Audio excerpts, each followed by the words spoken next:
com todas as críticas que a gente possa fazer a Lula, as concessões que ele fez, a inclinação dele para negociar com corruptos, porque ele negociou com corruptos, esse é fato, e ele teve que negociar com corruptos, porque, do contrário, ele teria sido impedido já no primeiro mandato.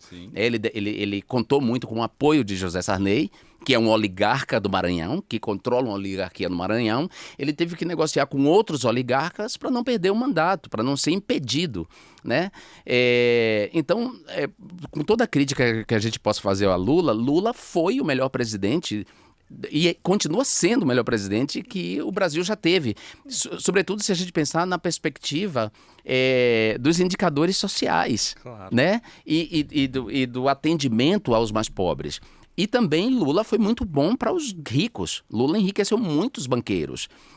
Os banqueiros ganharam muito dinheiro, principalmente porque o Brasil segue dando parte do seu orçamento, a maior parte do seu orçamento, para pagamento de juros e amortizações da dívida pública, que nunca passou por uma auditoria, por exemplo, né? Então, os ricos ganham dinheiro no governo Lula. O agronegócio ganha dinheiro do governo Lula, mas tem aí um ódio de classe. E quem melhor expressa esse ódio de classe são as organizações Globo. E as organizações Globo se colocaram ao lado da Lava Jato e promoveram a Lava Jato e promoveram Sérgio Moro.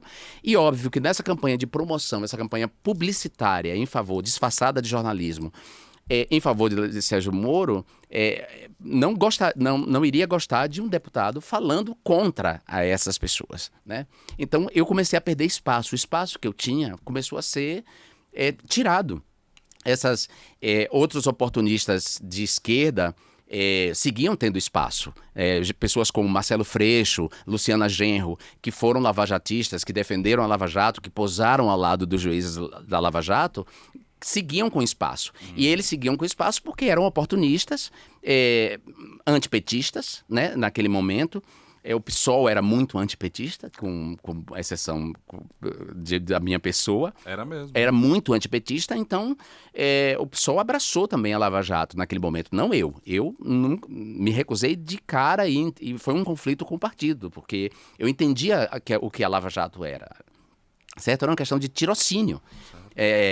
E um tirocínio que provou que eu estava certo. A história te fez... A história...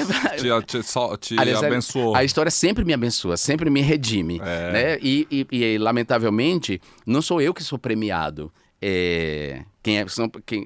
São os hipócritas, são os oportunistas que são premiados. São aqueles que se deslocam dali da Lava Jato para o lado de Lula, né? E o próprio Lula acaba dando muito mais espaço para essas pessoas e acolhendo muito mais essas pessoas do que as pessoas que realmente estiveram do lado dele e verdadeiramente do lado dele, né? Há eu diria que é uma certa... Eu poderia chamar de burrice. Uma miopia. Uma miopia ou uma burrice, porque, por exemplo, eu fui rifado por esse governo Lula atual por causa de Eduardo Leite. E veja, Eduardo Leite traiu logo depois de um flerte ali entre Eduardo Leite e Paulo Pimenta e o PT do Rio Grande do Sul. Eduardo Leite traiu descaradamente o governo Lula, culpando o governo Lula pelas enchentes do Rio Grande do Sul. E eu digo que eu fui rifado porque eu fiz uma crítica a Eduardo Leite para defender o Lula. E como o Eduardo Leite estava naquele momento ali em alta. Em lua de mel com o governo Lula, ao ponto de Janja e Lula tirarem uma foto de coluna social ao lado de Leite e seu marido, né? Eles estavam tão em lua de mel que a militância petista se achou no direito de me atacar publicamente, utilizando os mesmos métodos e os termos que a extrema-direita usa para me atacar, ou seja, minha sexualidade, fake news. Quer dizer, o PT também não tem muita gratidão, né, por quem de fato está do lado da verdade, né? Talvez porque o PT também não goste muito da verdade mesmo, né? Ou goste só de parte da verdade. Então, como eu sou verdadeiro, eu pago esse preço, eu paguei esse preço. Mas então, aí, a partir de 2016, para a gente retomar as questões das novas tecnologias, outras forças se somam à bancada evangélica no ataque à minha figura pública. E então essas forças aí ligadas à Lava Jato, ao agrobusiness, né? E eu começo a ser alvo de uma campanha de difamação seríssima, que começa em 2016 e que o ponto alto é o ano de 2018, o ano em que Bolsonaro se elege, que Marielle é assassinada, e um ano em que os institutos de pesquisa se dão conta, se é que se deram conta, de que algo estava acontecendo em termos de comunicação. Porque os institutos apontavam que Dilma venceria para o Senado, em Minas Gerais. Os institutos não previam que Witzel iria para o segundo turno. E, de repente, as figuras mais grotescas do subterrâneo da política emergem no resultado das eleições de 2018. Foi ali que viram que as metodologias estavam erradas. Que houve uma transformação, uma mutação nos meios de comunicação, de que as mídias sociais ganharam uma importância na mediação das pessoas com o mundo, que o telejornalismo já não tinha tanta força, claro, como tinha antes, que algo aconteceu, entendeu? Mas olha só, antes dos institutos se darem conta disso, eu já estava dizendo isso. Márcia Tiburi. Márcia escreveu em 2015 um livro, Como Conversar com um Fascista, porque a gente tinha feito esse diagnóstico. Havia um fascismo que estava retornando, havia um retorno do fascismo dentro das bolhas no Brasil, muito ligada ao digital. Ao digital, exatamente. O olavismo. Aí Olavo de Carvalho instrui de maneira deliberada as startups, como o MBL, por exemplo, financiadas por institutos americanos.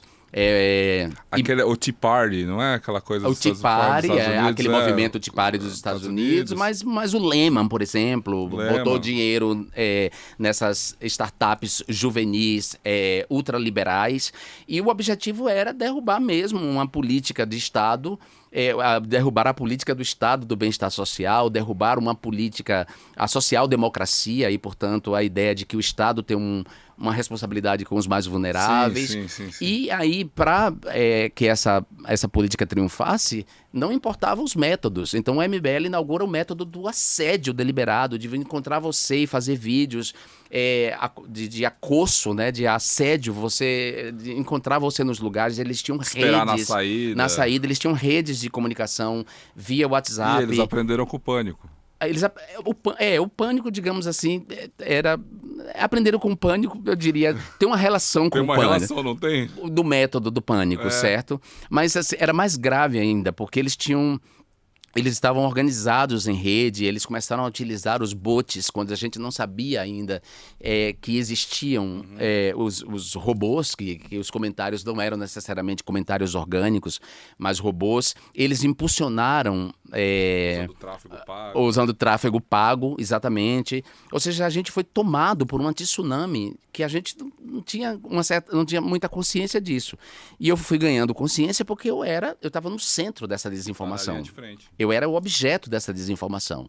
Então, eu acordava, por exemplo, 8 horas da manhã e viam que um post meu estava atacado por milhares de insultos e mentiras repetidas, em frações de segundos, assim, em diferenças de 2 segundos. Então, não dava para uma mesma pessoa, escrever em intervalos tão pequenos uma mensagem. Tinha o uso ali, para mim estava evidente que tinha o uso de uma tecnologia para isso, que eram os bots.